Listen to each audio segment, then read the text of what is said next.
Well, hello, folks. Welcome back to the farm of Freewarden. We're going to be doing a little bit of a live update for you since Mrs. Freewarden is under the weather, and not going to share a lot of details about that just in case you're wondering what's going on. She is on the mend. She's doing better. She's got a couple days, probably of a good couple days at least of recovery, and but everything's fine. Uh, it got a little bit scary there for about 24 hours, and then things got better. So we were taking good care of her. So she was anyway. She's good. We'll just leave it at that, folks. For now, she's doing better, and hoping that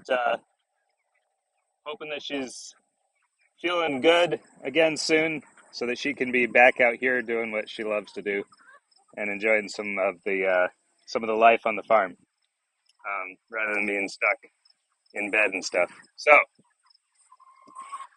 we are out here right now today in the chicken pasture, and then over here we've got the sheep back to back. So I put the sheep in here yesterday so that they could kind of mow this down and get it ready for our meat birds. Our meat birds, we have them on grass, but this was getting to be about 18 to 24 inches tall. It was just way too tall. We could not, we couldn't handle all of the, what am I trying to say here? The chickens wouldn't be able to handle all of the grass that was out there. I mean, they eventually would. They'd work their way through it, but it would take forever. I mean, they've been on this for a week, and they are just about ready to move. They're ready to move. Yeah. Let's take a good look at this real quick here. I'm going to flip the camera around. Hopefully, this doesn't screw anything up. Never done this before. Or we've done it live before, but not like this. All right. So you can see right behind me. Actually, we'll just do like this. Here we go. You can see right behind me on the other side of the fence. That stuff is about 18 inches tall. All right. We got 18-inch tall pasture on that side of the fence. On this side of the fence, we're looking at, there's some tall stuff left in there, but it's all trampled down. You see that there? All trampled down. And a lot of good manure out here. I'm probably putting my knee down in some of it. But they've trampled it down. They've eaten it up. Now, this is perfect here. This is what you want to see. You want to see a lot of trampling. You don't want to see it all dead. This stuff will come back. It'll come back in about a week or so and be growing real nice and tall. And you don't want it so manure laden that it sticks down to the ground and it can't grow back up. So all of this, it's not dead. It'll come back. It just needs to kind of have a little bit of time to rejuvenate and grow back up. So they've done a good job on this paddock.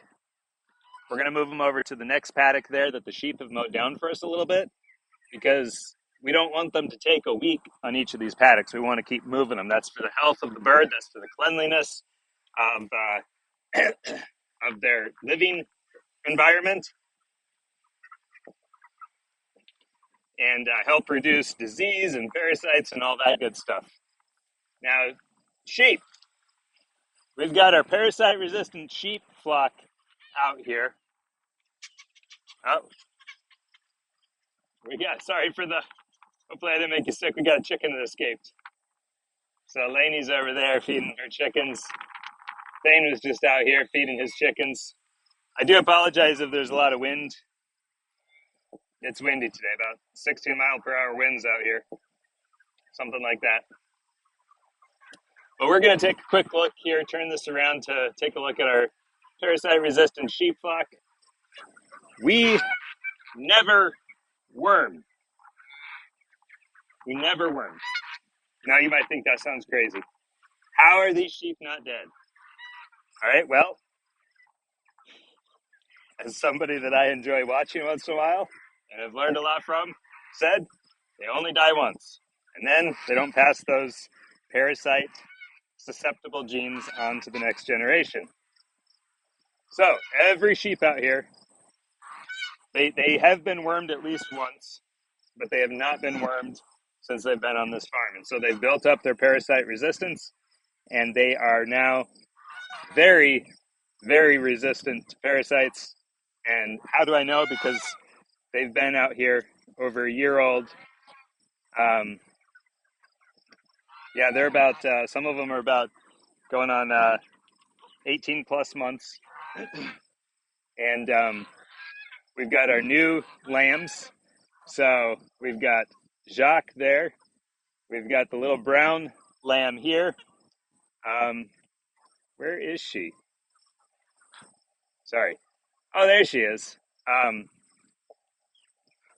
we've got, I don't know what they call her, what the kids call her, but we've got Dossie right back, right there. There's little Dossie. Um, oh, and then our black wither right there. So we've got a brown wither, a black wither, a white wither. There we go. I don't know where I'm pointing until I look at the screen here. And then we've got Dossie, our little female lamb right there. There we go. That's where she is. I'm pointing at her butt. Anyway, all right, guys. So what we're doing here to keep them parasite free or as free as possible, right? They're gonna all livestock, almost all livestock have some amount of parasite load at some point in their life. What we're doing to keep the parasite load down is we are moving them as much as we can. Now the last switch arms here. Here we go. Whoa. We're in there. Sorry about that. Sorry, technical difficulties. I'm doing a live video, so is it is it that important that you need to talk to me right now? Don't turn the fence on. Gosh. Goodbye. All right. I'm turning the fence on and you're locked in. These guys just got fed. They're not going to try to escape. So, where was I? We're moving them daily, as often as we can, to try to keep their parasite load as low as possible. Because here's what happens: if they've got parasites, they poop out the eggs. I know it's nasty, but they poop out the eggs, and then they're consuming these juvenile parasites that have to stay way, way down low when you leave them on a pasture that they overgraze. So they overgraze down, if it gets down below 3-4 inches, they're grazing down far enough to start reconsuming those parasites that they pooped out when they were in the egg stage. Now they're in the juvenile stage, and they've reintroduced new parasites into their system. And the longer that they are kept on that grass, the more parasites they're eating, the more parasites that they now have. It's called the parasite load. They have a larger parasite load, and that's just not good managing practices for your animals. If they're always on the same pasture, then yeah, you're going to possibly have to worm them. You can't take any animal, parasite resistant or not, and think that you're not going to have any problems. Here, let me check something here real quick. How do I do this? Da, da, da. All right, I was just checking the chat, see if anything had come up yet. I see there's a few people here. Hello, welcome. And back to the sheep here. So what we do to keep that parasite load as small as possible, very simple. We just move them, and we try to do that every day. Now, sometimes that doesn't work out, but little late is better than never, right? So that's what we're working on to keep them good and healthy. Now they're a little warm out here. I just got them fresh water. They've been drinking.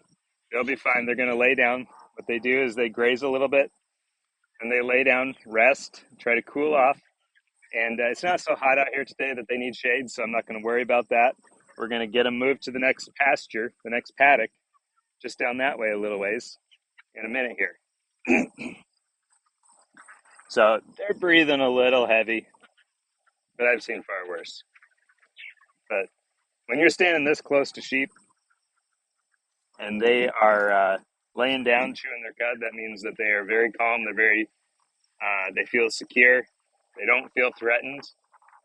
And that's what you want to see in your animals to keep that stress load low as well. So there's parasite load, there's stress load. You don't want to overload your animals with anything like that. Um, that just opens up all sorts of avenues for disease and other health issues.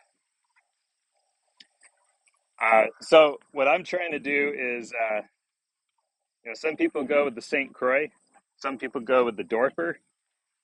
As far as hair sheep go, what we've got is mostly Katahdin, and then we do have some black-faced sheep here that are wool sheep. So we're going to be starting to rotate those guys out. We're going to start culling them out, but we want to keep the hair sheep because they shed off. Most of them are doing a pretty good job of shedding off their hair coat. And if they've got a little tuft of hair at the top, like this gal down here, right there, she's got a little tuft of hair on top of her. Not the wool sheep that she's sitting right next to, but the gal on the, what is that? That would be the right, maybe? Her. This one right here. Okay, here's an example of a hair sheep that has shed its thick coat off. And he is nice and cool compared to the sheep that have not uh, shed their hair coat off. Now, question is, the question I heard at the recent grazing school that I was at is, if your hair sheep aren't shedding their winter coat and they've got a little bit of it left over in the summer, do you cull those out of your herd? And Greg, who was teaching the school, who put the school on, Greg and Jan were their names. Judy's last name, if you're wondering. So, yeah, those people. We the question was asked of them: do you cull those out of your herd that are not shedding their winter coat? And the answer was no. Not if they've got a little bit left over. So we're not going to do that with ours. We're going to keep them around. Um, oh, poor Fred. Fred has you see that on his head there? He's been getting in fights with Bread, our other ram, and they are not. I guess they're not getting along so much. He's got a bunch of cuts on the top of his head there where they've been headbutting each other. Doesn't work so well when you're a sheep without horns to headbutt another sheep that does have horns. But what are you gonna do, boys? Right? All right. So we're not gonna call the ones that are shit. She's a good mama. I don't know. I kind of want to keep her, but she keeps a lot of her winter coat, so we might have to call her. It's all about the genetics and passing along what you want to pass along and calling what you don't want to pass along. Anyway, our ultimate goal with these, let me tell you what we're trying to do. Our ultimate goal with these is trying to establish, well, we have an established herd here, but trying to grow our herd, trying to grow our flock of sheep, as I was there, the flock, not the herd, and trying to build that out so that we have some parasite resistant Katahdin sheep, hair sheep, that we can start selling rams and ewe lambs from to others who are looking for parasite resistant sheep. So I do apologize, it took me a long time to get around to that, but if you're still with us, maybe it's something you're actually interested in. Anyway, that's why we're moving them. That's why we're keeping an eye on them. That's why we are watching for parasites, and we're culling those that fall behind, because ultimately we want to be able to not even have to think about it. It's just going to be, you set up a good system. I'll switch hands here again. We're about done, folks. I'm about done. I got to get back to work here. And we will have some more videos coming out just as soon as Mrs. Freewarden is feeling well enough to start editing again. And if it's a while, I'll probably do another live video. All right, so as we were saying here, our ultimate goal here is get the flock growing so that we have some viable specimens, some seed stock for other people who are looking for some really parasite resistant sheep in our area where it gets pretty hot in the summer and pretty humid, and that is a perfect breeding ground for the parasites that sheep are susceptible to. Um, that's about it. I just wanted to share a little update with you guys, let you guys know what we were doing here, and take you on a little walk. Let's go take a quick look here at the chickens. So for the chickens out here, we've got water all over. We've got water in the chicken tractors. These are the Siskovich style chicken tractors. And then we built the Rhodes style uh, chicken or meat shop. So that's just something with two wheels, two handles, and a roof. Or one handle, two handles, whatever. Pretty simple stuff. Nothing too crazy. We are we're pretty happy with it. It's keeping the water off them, keeping the rain off them, and it's keeping the sun off them. We'll take a quick look under here. We'll walk around over here quick.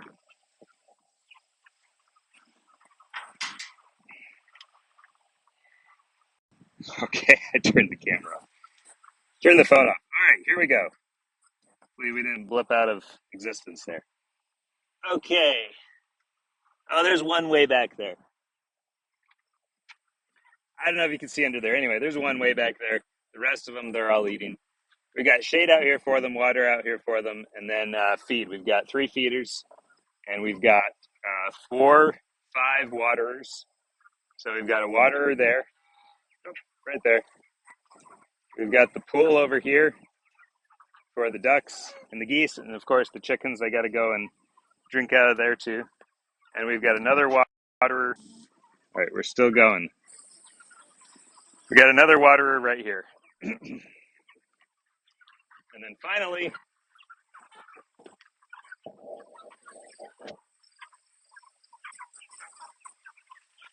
we've got our feeder right there.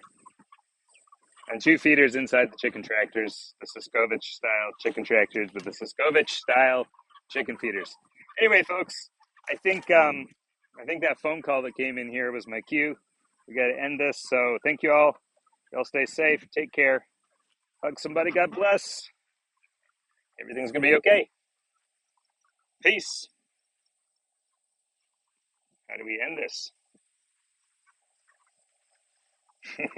That's gonna be the thing, isn't it?